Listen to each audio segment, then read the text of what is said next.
the conversation today, we will be discussing a major media overview on Black Lives Matter, along with a historical point of view and on ground interviews. Today, society has faced many harsh examples of racial bias from Rodney King and from Dante Wright from this past year. It seems now more than ever, this has become a greatly important and vital social movement for equal rights.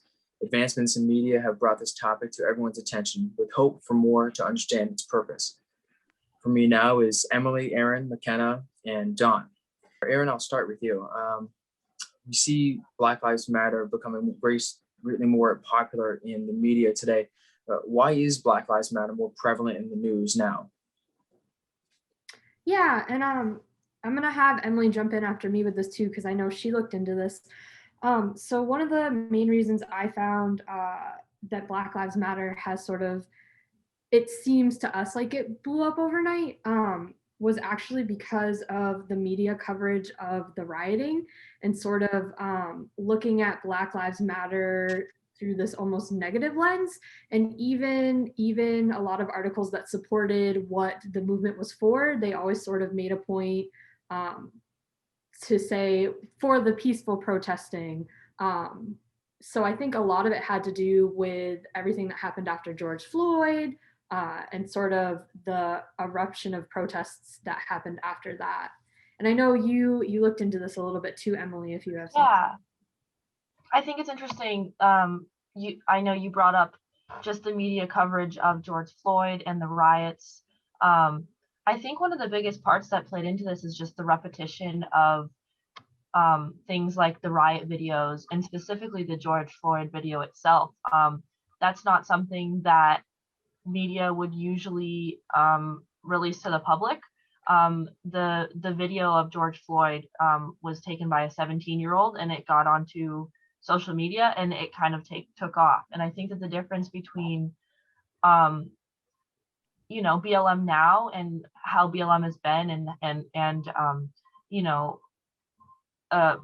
Black Lives protests in the past, because there has been BLM has been a thing for 14 years, greater actually. The difference though is the role the media plays and how many times that video has been sent around and how many people have seen it and just how quickly social media plays into this movement. Yeah, and McKenna, you've talked with people who have been voiced their opinions. What have they been saying about this? So I interviewed 10 people. I did 5 women and 5 men. And I didn't really find a theme in it, but one thing I did notice that caught me by attention was 3 out of the 5 men said that they heard what they believed in. They heard from a brother, from a family member, and it made sense. And now they believe in that. 2 of the women I interviewed said they strictly rely on their husband and they believe in what their husbands say. As you know, that is a prime example of the 2-step flow theory. And I was just wondering if you guys have ever witnessed talking to someone about BLM and what they've said, if they've heard it from someone, if they've believed in it. Yeah, and that just goes right back to my media comment is so quickly we're so quick to trust people that we care about. Especially via social media, and news coverages that we trust too. For example, continue. Yeah, I think you mentioned Fox News and how some people look up to those specific coverage. Right, and I know we haven't heard from Don yet, but Don, what have you in terms of where you've seen Black Lives Matter through a different scope? Why is this? And we'll go back to the same question. Where do you see it being more prevalent, and why? Well, Aaron said and Emily said, it's all about media, right? It's how the media has exposed, if you will. Like Aaron said, this is not something that's new. It seems to be new, but media has exploded with videos and evidence, right? So I think I heard Will Smith say, this has always been going on. The only difference now, it is now on an iPhone, So this has always been, and this is our source of media, right? When we take videos and things of that nature. So when you hear something and you constantly see something, that's how we're getting information. And I like what Emily said when she said, we trust those people that we feel love us and want to protect us, right? So why wouldn't we trust our husband? Why wouldn't we want to trust our family members and things of that nature? But it's also important that we have our own mind and that we go and fact check certain things for ourselves. Not because we don't trust them or not because we don't love them, but just have our own sense of what we know is our truth. And so with media today, Black Lives Matter has become a pivotal point in America, right? Everybody is focused on it. They want to know more about it, or they don't want to know anything about it at all. That's right. And I'll stick with you. Yeah, and I'll stick with you on this question. When you've done work on and research on the history of Black Lives Matter, and are there any similarities between Black Lives Matter and the Civil Rights Movement? Are we seeing something new here, or is it a very similar concept?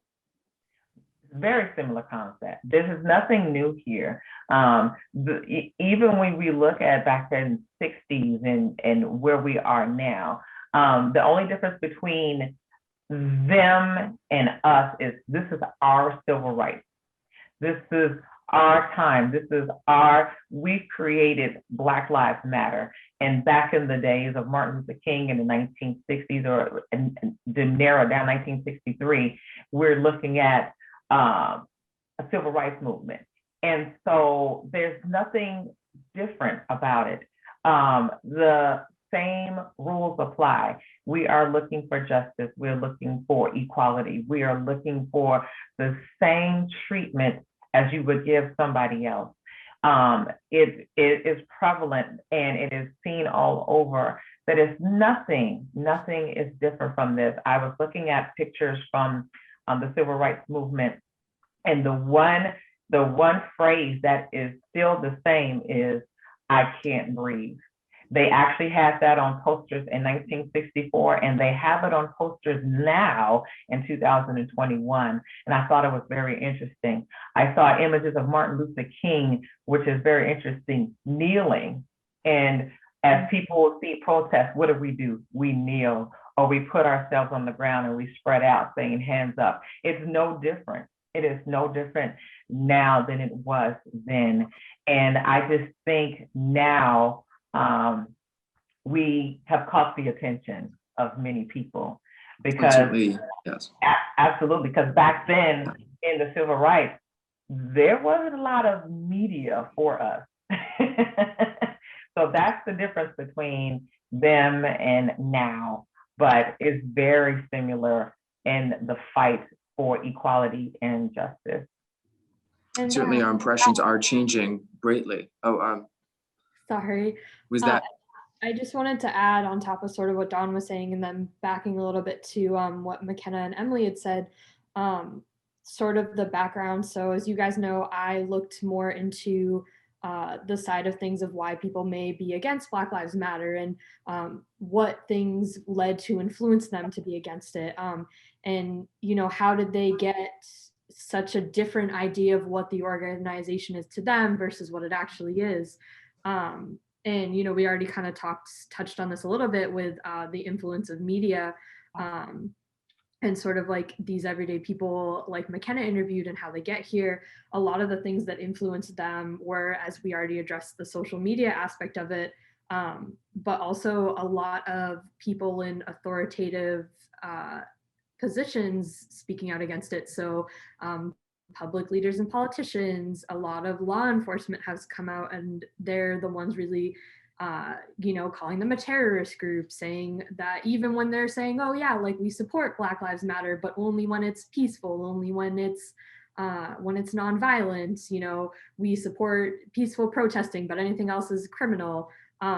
It kind of goes to show, as Dawn was saying in the civil rights movement, how you had mentioned that you guys didn't have a voice, you guys didn't have that media.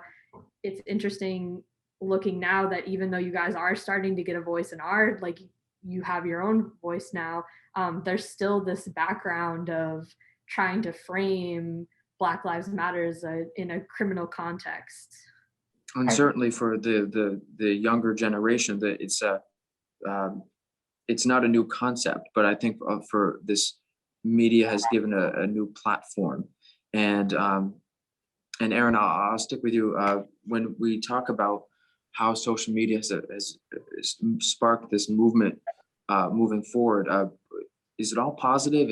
Are there drawbacks? How is social media affecting Black Lives Matter in both positive and negative? Yeah, so there's definitely, as we kind of already addressed, some of the positive sides of it. The fact that it is a little bit easier for the voices to be heard now, or I should say harder for people to ignore, since they've always been there, they've always been speaking. And there is still this downside though. I had mentioned some of the things that had influenced sort of a negative view. A lot of the articles, even ones that were meant to be positive, there was one from the Washington Post that I read that was like, rioting won't solve anything.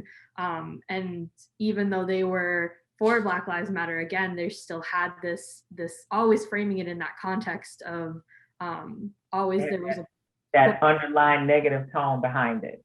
Yes, exactly. And I think another thing too that I found that sort of Emily addressed of how quickly things kind of spread like wildfire through social media was a lot of like memes and just sort of threads, Twitter threads, Reddit, that kind of thing. One was a hashtag called Run Them Down, which was essentially encouraging people to run protesters over for saying that it was their right to run them over because they were disturbing the peace. And, you know, we say, oh, well, like those are just internet trolls, it's just a joke. But if you look, there's actually several states, Oklahoma, Florida, a couple others that have started to put together bills protecting people from accidentally running over protesters. Let me ask you that. That brings me to a question. We see it and we call it memes, but do you think that that's propaganda? Yes. That's our way of having propaganda, right? And yeah, the media has a ton of propaganda, and as much as we don't really want to call it that, I think that there was a lot made, especially with BLM and different hashtags and stuff. I think propaganda now is a lot different than what it used to be. I think traditionally we think of propaganda as segments of film or a poster or even billboard type of things in the past. But now it could be something as little as like a sticker, a media, or like a hashtag or something. And I think that that is one of the biggest things right now with social media, is just how easily people can put their opinions out there and influence others. And I McKenna, think what have your, yes. Well, like Sorry. Emily, when you finish that, that's just a prime example of the two-step flow. You hear one thing, you see it one thing, now you believe it. right. But back to the social media part, like we all said, there's a negative and positive side. Now, I'm going to ask all you guys this. Do you think as America, though, we've made improvements? And I think, like, you know, back in the day, you would have never seen Black Lives Matter signs in the yards. You would have never seen the flag. You would have never seen the black fist. Do you guys think the social media has helped that? Yes. Yeah, It has. there's two sides to everything. I think that as much as social media is a negative, it is more so a positive for this situation. And I'll have Dawn jump in on this too with her opinions, but I think that the symbolism of the fist and of the flags, and of course there's been so many positive hashtags and so many positive posts and so many awareness things with specific people or in specific riots. I think all of those things have helped change people's opinion and make them help them understand how truly important BLM is. And I'm really glad that you brought that up, because as much as media can hurt, I think in this situation it has helped. And Dawn, why don't you? Absolutely, I totally agree with that.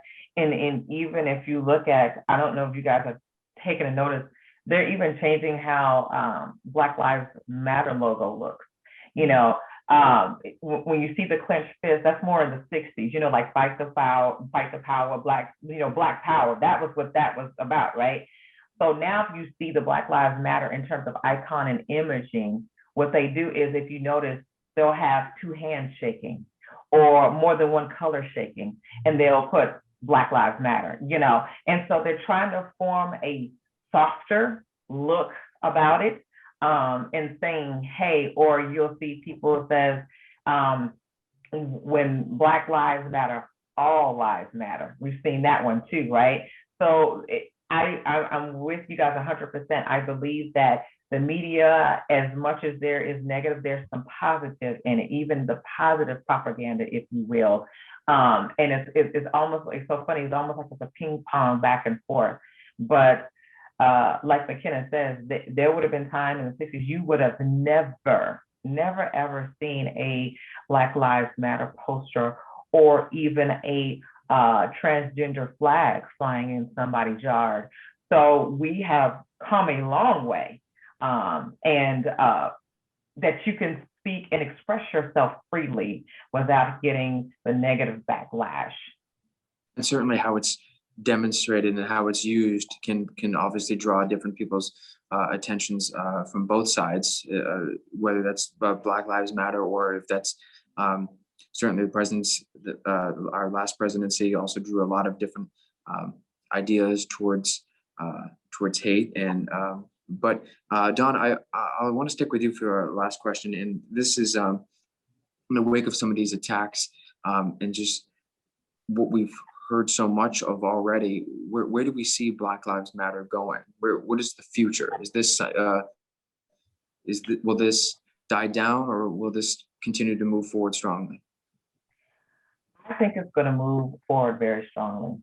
I will say at the beginning of all this, I had very little hope as a woman of color that is married to another ethnicity. But I will say, in the wake of the George Floyd murder and the trial of David Kavanaugh and the guilty verdict with that, and here's the thing, I'm not discrediting him because he is a life too, that his life will be forever changed. But to give someone the accountability that you did something wrong, and that now you are serving now whenever it's going to be a sentencing because you did something wrong against somebody because of who they were in color. That's hopeful, because that's saying to me that I can feel safe going to anywhere in the country and in the world. I can ride my car and not be stereotyped. I can live freely and wear my hair the way I want to wear my hair. So I am very hopeful that things are changing as we even see more allies of other colors, other ethnicities, other backgrounds. That is so heartwarming to someone like myself, because they are free to express themselves, versus in the civil rights movement, there were people who wanted to help, but they were afraid. They were afraid of being lynched. They were afraid of being fired. They were afraid of having the backlash. And now it's a little bit different. We have people in power that's for it. So that's a whole game changer, and it's hopeful. It's very hopeful for not only just me, but for you as my classmates and my peers. You don't know who you're going to marry. You don't know who you're going to fall in love with. You don't know who your children are going to be. And so this will help you in the long run to be able to live in a country, in a place that you don't have to worry about your kids or your spouse, depending on what color they are, what gender they are, what gender they want to be represented. They can live freely and be who they are and love who they are. I am very hopeful. Yeah, and it sucks that it's a slow process, and it shouldn't be. But I think that step by step, we're moving to a better future, and I think Dawn's really hit it on the head with that one.